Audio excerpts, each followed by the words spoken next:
صباح الخير، مرحبا بكل متابعي ومتابعات صفحتنا الرسمية. مرحبا بكم في موعد جديد وبث مباشر جديد في إطار متابعة لكل المستجدات التي تحصل ونشاهدها في تونس، سواء على الساحة الإعلامية أم على الساحة السياسية أم على الساحة الاجتماعية والاقتصادية، والنقاط التنويرية اللي نقوم بها من وقت للوقت بعد ما نشوفوا التعتيم أو بعد ما نشوفوا انحياز بعض وسائل الإعلام أو العديد من وسائل الإعلام وراء تيار معناها ما هوش وطني، وراء تيار يمكن أن يأكل الأخضر واليابس إذا تمادى في التحركات اللي قاعد يقوم بها توا.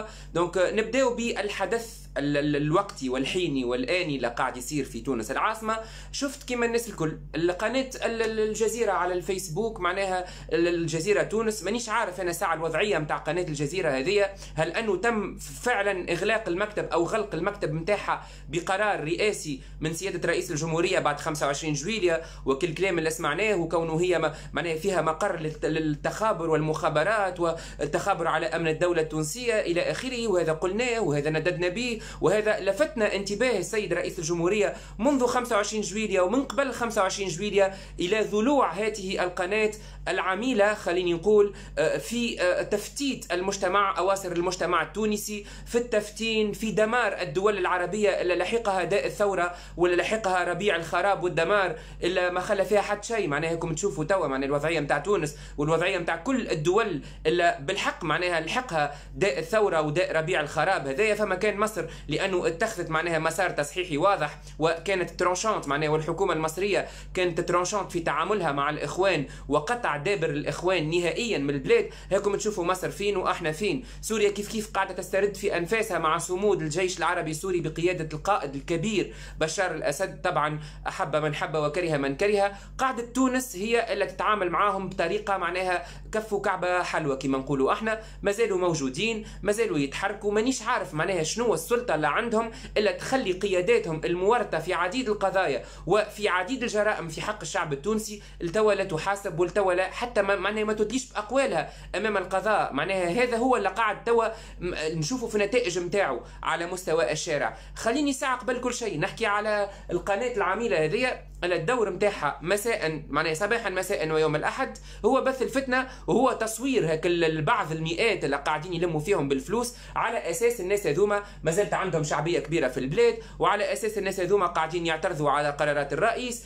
نحكيو فيها قرارات الرئيس وحكينا فيها مرارا وتكرارا مع اختلافنا الجذري في عديد النقاط مع رئيس الجمهورية، إلا أنه يستحيل نصطفوا مع الإخوان ضد رئيس الجمهورية في أي حال من الأحوال. احنا قاعدين كالعادة نلفتوا في انتباه سيد رئيس الجمهورية، نلفتوا في انتباه أصحاب القرار في البلاد هذه اللي موجودين حاليا. راهو الناس هذه يلزم تتحاسب. راهو كي قلنا لكم الناس هذه تشكل خطر على مستقبل تونس وحتى على مسار ما بعد 25 جويلية. ماناش نفدلكوا، هاكم تشوفوا فيهم سور تيران، تسمعوا في الشعارات اللي ترفعت وقاعدة تترفع توا، يا قيس يا غدار يا عميل الاستعمار، في مس واضح من مؤسسة رئاسة الجمهورية، في مس واضح لكل معناها مقومات الدولة التونسية. معناها الاعتداء على مؤسسة كما هكاك بالألفاظ هاكي وبالشكل هذاك دونك يعتبر يعني مدان في كل حال من الأحوال. دونك مانيش باش نحكي على خلافنا أو خلافي شخصيا مع القرارات اللي قاعد يتخذ فيها رئيس الجمهورية، إلا أنه ما نجم نكونوا كان معاه في الحرب ضد الناس هذوما. على الأقل خلينا نشوفوها الحرب سور تيران. هذاك علاش نصبروا ونقولوا رجاء يا سيد رئيس الجمهورية سيء معناها ما عادش فيها البلاد، ما عادش تحتمل اكثر، ما عادش نجموا نصبروا اكثر، الشعب التونسي ما عادش ينجم يصبر اكثر. ولو انه فما فئه مخدره ومبنجه تحسها ماهيش فاهمه حتى شيء وتناصر فقط، الا انه راهو يلزم نقولوا لك يا سيد رئيس الجمهوريه راهو ما فما حتى شيء سور تيران من المحاسبه نتاع الفئه السياسيه هذه كلها، الطبقه السياسيه اللي يتصدرها ويقودها الاخوان بعد 2010 من 2011 لليوم الى اليوم هما لا يحكموا. راهو مازالوا متغلغلين في الاداره التونسيه، راهو مازالوا متغلغلين في المؤسسات السياديه، عروقهم مازالت مزرعه، مازالوا يفعلوا، مازالوا هاكم تشوفوا معناها فاش قاعدين يعملوا. هات تعطينا توا خلينا نشوفوا الكيران اللي قاعده تجي توا لتونس العاصمه وتتدفق لتونس العاصمه، شكون اللي قاعد يخرج فيها؟ هات يفتح تحقيق في هذا. ما قلنا لهمش ما تتظاهروش، حريه التعبير مكفوله بالدستور، تظاهروا كيما تحبوا، اما هات نعرفوا احنا شكون اللي وراء الحراك هذا بكله، شكون اللي قاعد يمول في الكيران، شكون اللي قاعد يمول في هالخرجات هذيا، شكون اللي قاعد يكري فيهم بالفلوس. هات نفهموا، حل السره هذه وتلقى الخيط، حلها الغرزه هذه نلقاو الخيط الاول بالكل. شكون اللي قاعد يقلب على الدوله التونسيه؟ شكون اللي قاعد يحب عدم استقرار المسار في تونس؟ شكون قاعد يحب يشوه المسار نتاع بعد 25 جويلية ولو انه مسار منه حتى شيء؟ شكون اللي قاعد يعرقل في هالمسار هذايا؟ شكون اللي مش من مصلحته انه نمشيو مع اراده الشعب التونسي اللي خرج يوم 25 جويلية وحرق مقرات الاخوان؟ شكون؟ حل السر هاتو نلقاوه الخيط يا سيد رئيس الجمهوريه. هانو عندك اراده، هانو عندك مسانده شعبيه كبيره. هات فازي، هات نفتحوا الملفات نتاعهم، هات نحاسبوا الناس اللي عندها احكام، هات نحاسبوا الناس اللي اجرمت في حق البلاد هذيا. إلي طون يظهر لي وقيت لكشف الحقائق، وقيت انك تبرد على قلوب التوانسه الا السي ترشقوا ما عادش فيهم من 2011 لليوم، ما عادش فيهم. راهو بالله قاعدين تشوفوا توا الناس تقول انقلاب وانقلاب وانقلاب. احنا ما قلناش الا هو انقلاب، انا شخصيا مع اختلافي في عديد النقاط ما قلتش الا هو انقلاب وما نقولش الا هو انقلاب. اذا كانوا جاء انقلاب على الاخوانجيه او على الطبقه السياسيه نتاع غزاة ما بعد 2011 فما احلاه الانقلاب هذا، ما احلاه واحنا معاه الانقلاب هذا. اما هات اعطينا على ارض الواقع، اعطينا على الميدان، خلينا نشوفوهم يتحاسبوا، خلينا نشوفوا المجرمين يتحاكموا. قلت المجرمين مش الناس كل في سله واحده، خلينا نشوفوا المجرمين يتحاكموا. هات خلينا نبردوا على قلوبنا، خلينا نبردوا على قلوب 11 مليون ولا 12 مليون تونسي يستنى فيها اللحظه التاريخيه هذه، والمسؤوليه راهي مسؤوليتك تاريخيه يا سيد رئيس الجمهوريه. هات اعطينا خلينا نشوفوهم سور تيران، خلينا نشوفوا محاسبتهم سور تيران، خلينا نشوفوهم يتحاكموا سور تيران. خلينا نشوفوا احنا تقرير محكمة المحاسبات ودائرة المحاسبات اللي أدانتهم هما والبعض من غيرهم الحزام السياسي نتاعهم، كونهم تلقاو أموال أجنبية مثبتة قضائيا، كونهم تلقاو معناها هذا الكل. اش بيك ما طيحت لهمش قائماتهم؟ اش بيك ما طيحت لهمش قائماتهم وما حليت لهمش حزبهم بالقانون؟ راهو بالقانون ينطبق عليهم القانون الناس هذيا. هات علاش لتوا؟ هات خلينا نفهموا توا توجهت بقداش من خطاب غامض كالعادة، سيحاسبون سيحاكمون سي هذوما عنا عامين نسمعوا فيهم. اي انا معاك، خلي يحاسبون، انا الشعب التونسي معاك، هات نحاسبوهم واحنا معاك، حاسبهم واحنا معاك. راهو هذوما نداءات، راهو مع اختي نعرف ولا فما برشا من الناس باش يقولوا لي فاش تساند راك تساند فيه، راهو مش قاعد يعمل في حد شيء، راهو معاهم وكذا. توا اون با لو شوا، توا في تونس اون با لو شوا. توا باش تحارب عدو يلزم على الاقل الاخطبوط الاخواني هذاك الناس كل ضده. هات نخرجوه هو ومن بعد نصفيو حساباتنا في بعضنا. من بعد الشعب تو يختار، من بعد الشعب تو يعرف شكون الصادق وشكون اللي قعد ثابت على المبدا نتاعو وشكون ما فماش. راهو فما ناس تقول لك الواه زربه، اما زربه راهو فما قضايا تهم الامن القومي التونسي ما فيهاش زربه. راهو هاكم تشوفوا نتيجه التباطؤ شنو اللي قاعد يصير توا. هانم يعملوا في اللوبينج مع الاجانب، يعملوا في اللوبينج بالمليارات مع الخارج، الضخ نتاع الاموال مازال موجود، معناها بحر نتاع فلوس قاعدين وقت حاجتهم يضغطوا على الزر يخرجوا الناس. ماكم تعرفوا الاخوان ما يخرجوا جماعتهم كان بالفلوس. راه قبل هاكم ريتوا بالشوكوتوم وبالكسكروتات ومعاهم 50 دينار. توا هانم منين جايه هالفلوس هذه؟ هات خلينا نفهموا. سكر لنا الفانا نتاع الفلوس يا سيد رئيس الجمهوريه، سكر عليهم الفانا نتاع الفلوس. باش تسكرها الفانا نتاع الفلوس؟ بمراجعه الحسابات نتاع الجمعيات الخيريه، بمراجعه التقارير الماليه والادبيه اذا كان عندهم الجمعيات نتاعهم، اذا كان قاعدين يخرجوا فيها فعلا معناه وتكون قانونيه، بمراجعه هالشيء هذا الكله. هاتو تسكر قداش من فانا نتاع فلوس، هاتو يوليو ما عادش يتحركوا، هما تو يتحركوا كان بالفلوس، القاعده الشعبيه نتاعهم خسروها، دونك هما توا عندهم كان الفلوس. راهو هات خلينا نشوفوا شنو اللي قاعد يصير، منين شنو هالطاقه اللي عندهم هذيا في انهم يحركوا معناها نسبه بسيطه من الشارع مثلا، خليني نقول الا تمشي بالفلوس، الا تتحرك بالفلوس، الا تخرج بالفلوس بالمصروف. اي هات خلينا نسكروا عليهم الفانا هذيا. راهو هذايا الكل التحركات نتاعهم توا راهي نتيجه للتباطؤ في المحاكمه نتاع قياداتهم ونتاع محاسبتهم. عندك قضايا جاهزه، عندك قضايا الامن اللي تتعلق بالامن القومي والامن الوطني حاضره. كل مجلد نتاع الجهاز السري اللي خلاه الباجي قايد سبسي الله يرحمه في القصر وعمل اجتماع امن قومي هذاك حاضر.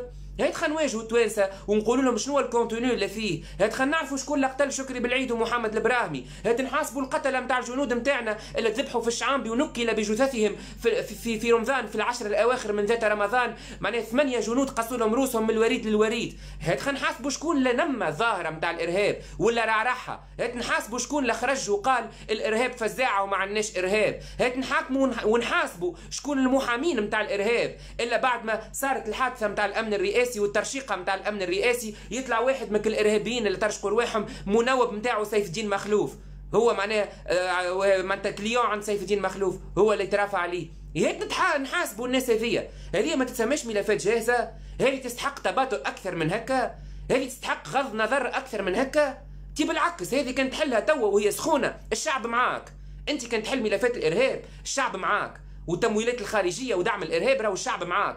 هات خلينا نحلوها الملفات هذيا. الجمعيات اللي قاعده تنشط تحت غطاء ديني توا، والجمعيات اللي عندها سوابق في الارهاب كيما جمعيه الاتحاد العالمي لعلماء المسلمين اللي ظهرت اقوى من الناس الكل واقوى من الدوله الكل واقوى من الامن واقوى من المؤسسات السياديه نتاع تونس، الا لتو ما فما حتى حد نجم انه يغلق الوكر هذاك ويقطع الحسابات نتاعو البنكيه والفلوس اللي قاعد يتلقى فيها من الخارج.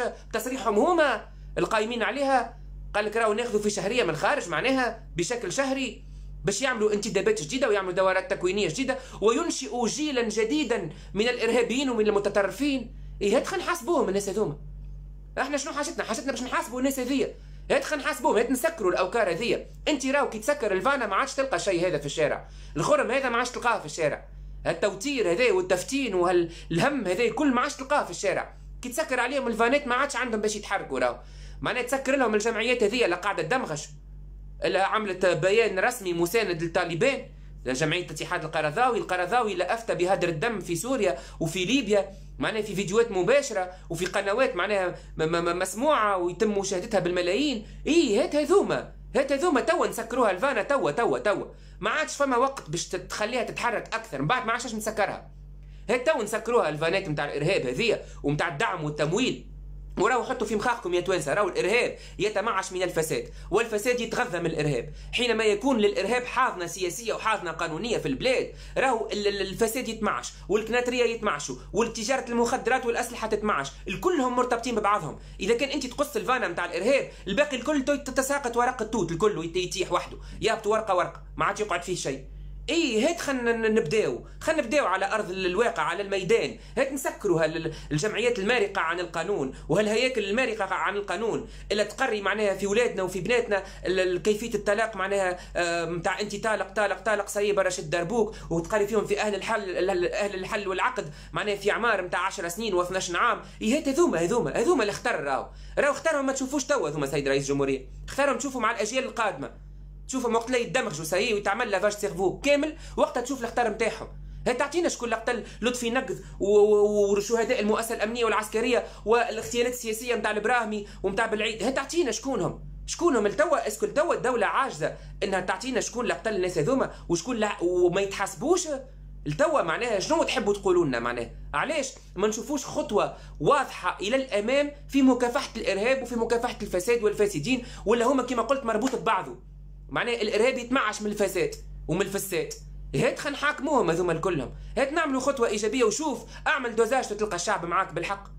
هات اليوم قبل غدوه هم يقولوا العباد، راني نقرا في تعليقاتكم توا بالالاف قال لك حاسبوهمنا اليوم قبل غدوه واحنا معاك. هذا هو المطلوب سيد رئيس الجمهوريه. اللي نحب ناكدوا مره اخرى، الموقف واضح بالنسبه لموقفي وموقف العديد من الوطنيين، موقفي واضح. تو ما نجمش نكون ضد رئيس الجمهورية وضد قراراته، مع اني اختلف في العديد من النقاط، لانه تو الاخوان الكلهم جيشين ضد القرارات وضد المسار نتاع 25 جويلية. دونك باي حال من الاحوال ما نجموش نكونوا ضد رئيس الجمهورية في اللحظات الراهنة توا.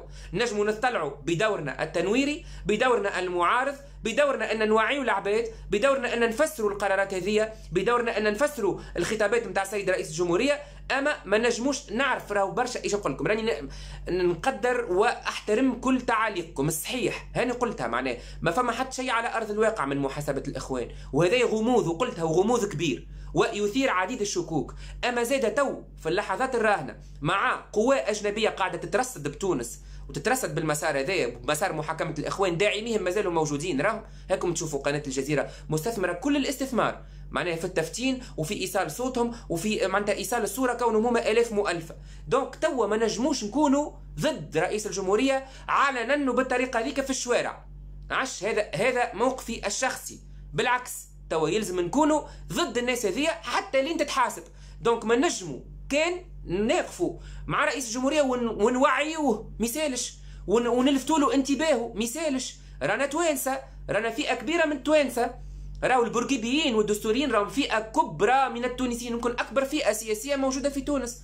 اكبر تيار سياسي موجود في تونس.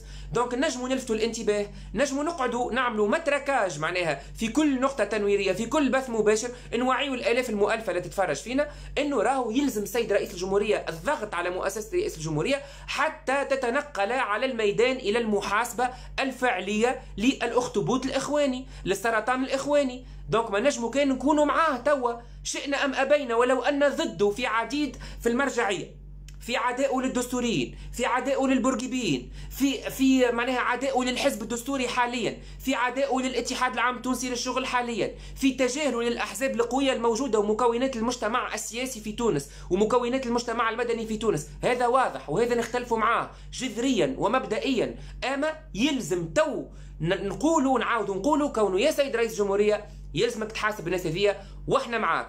دونك هذا هو، هما يقولوا انقلاب، هما يلوموا على رئيس الجمهوريه على اساس مستبد وانقلابي وكذا، احنا نلوموا عليه على اساس انه ما طبقش عليهم هما القانون. الناس هذه هاي المعادله الصعيبه الا برشا من الناس مش ناجمين يفهموها. احنا نلوموا عليه لانه ما طبقش عليكم القانون، يلي تقولوا انقلاب وانقلابيين ويلي تقولوا كذا وديكتاتوريه وما نعرفش شنو. انتم تقولوا ديكتاتوريه ومتغشين عليه على خاطر سوا ديزون عمل انقلاب، احنا متغشين عليه خاطر ما طبقش عليكم القانون. ها الخلاف اللي ما بيناتنا بالضبط شنو؟ دونك ها المعادله واضحه واضحه، هما متقلقين منه وخارجين ضده على خاطر يقولوا كونه انقلابي وكونه مستبد، واحنا تو نلوموا عليه على خاطر ما طبقش عليهم هما القانون وخلاهم يحلوا في جلخهم توا وخلاهم يمدوا في وجوههم في التلفز ويمولوا ويجيبوا في الناس ويرشيوا في الناس وكذا باش يحضروا معاهم ويظهروا رواحهم على اساس هما معناها قوه كبيره في البلاد، وعلى اساس الاجنبي باش يولي يرد باله في التعاملات مع تونس وباش يولي يملي شروطه بالعوده للبرلمان اللي هو منتهي صلاحيه، بالعوده لهذاك الكل. هذه نقطة. نمشي للنقطة الثانية اللي حكيت فيها البارح ونزلت لكم المداخلة متاعي على قناة اليوم فيما يخص الاستقالة الجماعية متاع قيادة الإخوان، متاع أكثر من 100 قيادي إخواني. ولهنا نلفت الانتباه مرة أخرى، راهو يلزم الشعب التونسي كيف يتقبل معلومة كيما هكا يغزر لها من زوز قراءات، من زوز جوانب. الجانب الأول صحيح فما ناس فرحانة لهما تفكوا كذا، دونك هما متفكين عندهم بريود من قبل حتى 25 جويلية، الانقسامات الداخلية اللي عندهم معناها يعني بها كان ربي هما قوتهم في انهم ما يظهروش انقساماتهم وما يظهروش خلافاتهم للاعلام على عكس الاحزاب الاخرى. دونك هما ما كانوش مظاهرين اما راهم منقسمين في الداخل، شعبيتهم طاحت معناها بالكبير، شعبيتهم طاحت بالملموس. دونك لهنا صحيح نجموا نقولوا الا هما خسروا برشا وانشقاقات الى اخره، اما راهو القراءة الثانية كونه الحزب هذاك والمرجعية الاخوانية راهو ما عمرك ما تعطيها الامان، ما عمرك ما تفرح كيف تشوف الاستقالات الجماعيه هذيك. اش معناها؟ معناها باش يقعدوا مكتفين ايديهم وباش يقعدوا يتفرجوا على المشهد السياسي من بعيد، يا اما باش يرجعوا لك في حزب اخر والفكر هو بيدو باش يرجعوا بغطاء اخر، زعما حزب النهضه فشل هذاك علاش احنا خرجنا منه، راهو ينجموا يرجعوا لك في حزب جديد، ينجموا يرجعوا لك في دكان ديجا عنده التاشيره نتاعو موجود حاليا وجديد ما تعرفش عليه انا هو. الفكر باش يقعد اخواني، المرجع نتاعهم والملهم نتاعهم هو كالعاده المرشد نتاعهم. دونك المرشد نتاع الاخوان في تونس التعليمات باش يتلقاوها من التنظيم الدولي نتاعهم من الخارج كالعاده، ماهوش بدل حتى شيء. نظريه القطيع باش تقعد موجوده. دونك راهو عسوا يا توانسه على الاحزاب اللي عندكم في الساحه، شوفوا كالحزب نتاع السعاده هذاك اللي تم فضحه من طرف رئيس الحزب الدستوري الحر مؤخرا، مقرات بالملايين وبعشرات الملايين يتم كراءهم في الشهر، معناها عماره كامله نتاع الحزب هذايا. وكي جينا نشوفوا من بعد رجينا نرجعوا نلوجوا شنو حزب السعاده، نلقاو فما حزب السعاده في تركيا هذا نتاع اربكان اللي هو حزب اسلامي ذو مرجعيه اسلاميه دينيه، معناها اي شوفوا اسكو الاحزاب هذيا وهالتحركات اللي قاعده تصير وهالحاجات الغامضه، معناها حزب لا تعرف له رئيس، لا تعرف له مكتب تنفيذي، لا تعرف له قياديين، ما تشوف منه حتى حد، ما تسمعش به جمله. معناها اي اسكو الناس هذوما اللي خرجوا من حركه الاخوان توا ما ينجموش يلقاو محلول ديجا دكان حاضر بالتاشيره نتاعو بالفلوس نتاعو بالتمويلات الرهيبه نتاعو وبالدعم الخارجي والداخلي نتاعو، يمشيو يغسلوا ساقيهم ويدخلوا الغادي يطلعوا لك من شيره اخرى انا حزب سياسي وفي اطار ديمقراطي وموجودين. هذا الكل نتيجه للتباطؤ في محاسبه هؤلاء، تو سامبلومون نتيجه لعدم تطبيق القانون على هؤلاء. تقرير دائره المحاسبات واضح، قضاة عملوه، راك تنجم تسقط لهم قائماتهم وبالتالي تسقط لهم احزابهم اذا كان تورطوا هما فعلا في تمويلات اجنبيه. وفي تخابر. معناها ايش معناها تمويلات اجنبيه؟ معناها انت تتلقى تمويل من جهه اجنبيه باش تطلع للحكم، باش تطلع في الانتخابات. هات نفسروها للمواطن البسيط. شنو معناها اسكو الاجانب هذوما شنو الهدف نتاعهم؟ انهم يمولوا حزب سياسي ويطلعوه في الانتخابات بالفلوس المسخه. تي ماهو باش يحقق لهم الاجنده نتاعهم كي يبدا في الحكم، ماهو باش يمر لهم المشاريع اللي تخدم بلادهم وتخدم اقتصادهم وتخدم دنيتهم الكلها. هنا بالفلاقي نفهموا. اي معناها هنا ماهوش ما يتسماش تآمر على امن الدوله، هذا يتسمى تآمر على امن الدوله. دونك الاستقالات الجماعيه اللي كنا نحكيو عليها ما يلزمش نشوفوها على اساس نفرحوا ونقولوا سايي برافو فحزب النهضه سقط وطاح. لا، ما طاحش وما سقطش، واستناو وشوفوا شنو باش يعملوا وتبعوهم وشوفوا شنو باش يعملوا. دونك ما تحاسبوش الى اليوم، الى حد اللحظه هذه راهو تستناو منهم كل شيء. الناس هذه كل شيء تنجموا تنتظروه منها. به نمشي للنقطه الاخيره وما نطولش عليكم برشا، اللي هي قلت تحيه نحب نتوجه بها خاصه وخالصه للقضاء العسكري النزيه الوطني اللي اعاد في خطوه اولى هيبه الدوله بشكل واضح بايقافه للسيد هذاك الا المارق عن القانون، المارق على المؤسسات السياديه، الا ما نجم حتى حد في البلاد هذه يوقفوا عند حده، لا قضاء مدني، لا امن، لا رئاسه جمهوريه، لا رئاسه حكومه. بالعكس لا والله كان حزام من الاحزمه نتاع رئاسه الحكومه بقياده المشيشي. جاب ربي طار وجاب ربي. معناها باش نفهموا احنا ان السيد هذايا رغم كل الجرائم اللي قام بها ما شفناش محاكمه فعليه ولا محاسبه فعليه. يمشي يعمل بلانشيمون يخرج في حاله سراح. دونك اللي صار نحب زيد كيف ننوه راهو ما صارش بامر من مؤسسه رئاسه الجمهوريه ايقافه.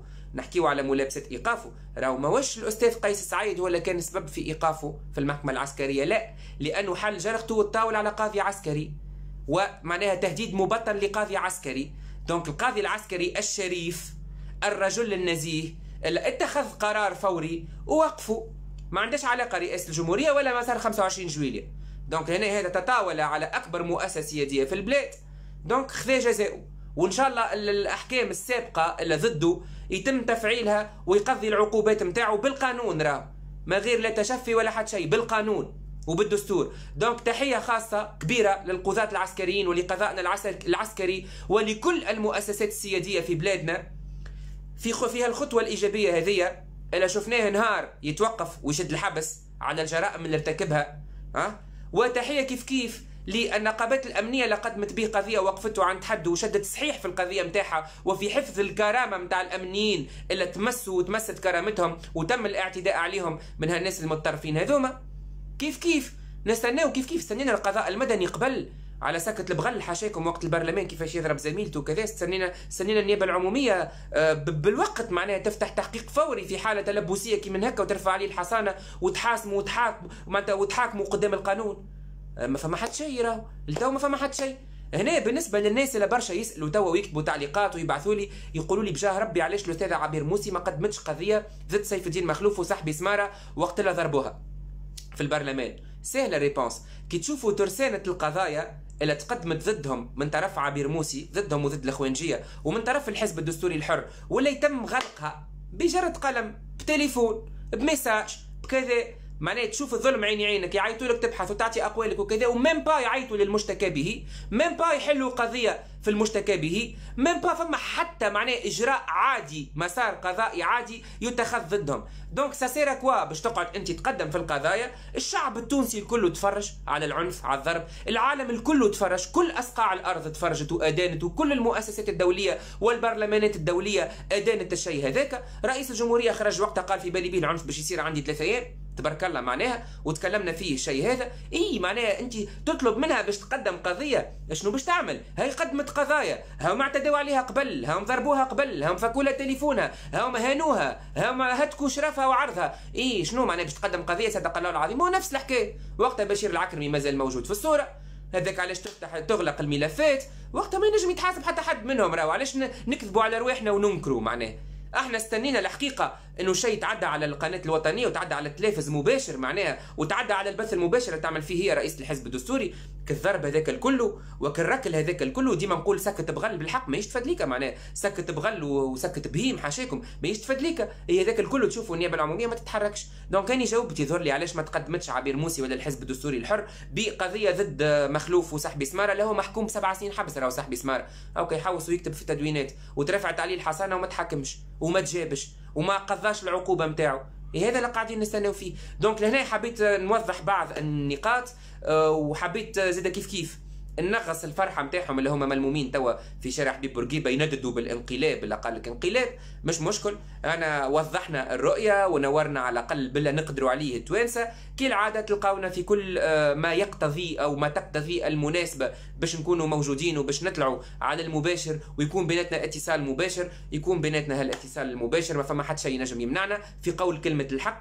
ان شاء الله يا ربي تونس تقف من جديد. ان شاء الله المسار نتاع 25 جويلية يحط ساقيها على ارض الواقع وتنطلق المحاكمات والمحاسبات نتاع المجرمين، ديما نقول نتاع المجرمين اللي اجرموا في حق تونس. وان شاء الله السيد رئيس الجمهوريه لفته اخيره تعامل مع القوى اللي تشترك معك توا في الهدف اللي هو قطع دابر الاخوانجيه وتنحيتها الاخطبوط السرطاني هذايا نتاع الاخوانجيه من الحكم ومن مفاصل الدوله. وبالنسبه كيف نختم بها، بالنسبه للمعضله نتاع التشغيل في كل القطاعات وفي كل الوزارات وفي كل الادارات، راجع يا سيد رئيس الجمهوريه الانتدابات العشوائيه نتاع العفو التشريعي العام.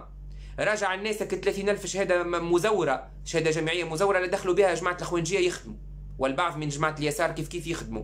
هات نراجعوهم هذوكم ونعطيو للناس اللي هي احق، اللي فلات عمرها تقرا، اللي فلات عمرها مصبحه وتسهر في الليالي باش تنجم تاخذ ذاك الميتريز هذيك باش تصرف على عائلتها وباش تبني عائله وتكون دار وتعمل امراه وصغار ودار. دونك هذوكم الناس اللي قاعدين توا اكثر من 10 و15 عام بطاله وبالليمتريز نتاعهم، راك تنجم تراجع بالقانون الانتدابات العشوائيه اللي تعملت بدون موجب في الوظيفه العموميه. هاتو تلقى لي بوست باش تخدم الناس البطاله، وتلقى لي بوست باش تحد من بطاله اصحاب الشهائد العليا، وباش تحد من بطاله النخبه التونسيه اللي قاعده لتوا ماهيش قاعده تعمل في حد شيء وماهيش لاقيه باش تاكل ولا يخدم فيها سيرفور، يخدم لما حال خدمه النهار ما فيها عار. اما معناه باش تشوفوا انتم باك بلس 4 وباك بلس 6 وفما حتى باك بلس 10 يخدم في سيرفور في قهوه ويخدم في معناها عامل نظافه في شركه خاصه ويخدم معناها. وتحيه للمهن هذه كلها اللي قاعده تشقى باش تقتات وباش توكل صغارها لقمه حلال. دونك هات نخدموا اصحاب الشهائد العليا بعد مراجعه الانتدابات العشوائيه. تا با بزوان باش تحل دي بوست جدد، الدوله نعرف والاقتصاد ما يسمحش والميزانيه ما تسمحش. هات راجع الانتدابات هذيك بالقانون وباحكام قضائيه. تلقى ناس دخلت بدون موجب، تلقى ناس دخلت معناها بشهائد مزوره، تلقى ناس دخلت خاطر فلان خوه معناها القيادي الاخوانجي الفلاني وفلان ولد اخته وفلان نسيبه وفلان خو مرته. اي هات نراجعوهم هذوكم الكلهم تشوف قداش من 1000 بوست يتحلك في قداش من وزاره وقداش من اداره وقداش من قطاع. هيك نشوفوهم هذوما الكلهم. تخدم دفعه كبيره من التوانسه اللي قاعدين بطاله وبشهايد جامعيه عندهم سنين معناه. هذا ايش حبيت نقول. يعطيكم الصحة على حسن المتابعة. شكرا لكل من نقدنا باحترام، شكرا لكل من أيد مواقفنا باحترام، وشكرا للناس اللي هي داعمة لكل المواقف اللي قاعدين نصدروا فيها ولكل البث المباشر، مقاطع البث المباشر والفيديوهات ومداخلاتنا الإذاعية والتلفزية اللي قاعدين نحطوا فيها على صفحتنا الرسمية وعلى موقعنا على اليوتيوب. مرحبا بكم، مرحبا بكل مشاهدينا. تحية لكم إن شاء الله، وغدوة يا اثنين إن شاء الله بداية أسبوع موفقة لكم الكل، وان شاء الله نسمعوا اخبار طيبه على بلادنا واحنا موجودين، وباش نقعدوا موجودين ندافعوا ونناضلوا من اجل تراب تونس ومن اجل مستقبل اجيال تونس. تصبحوا على خير.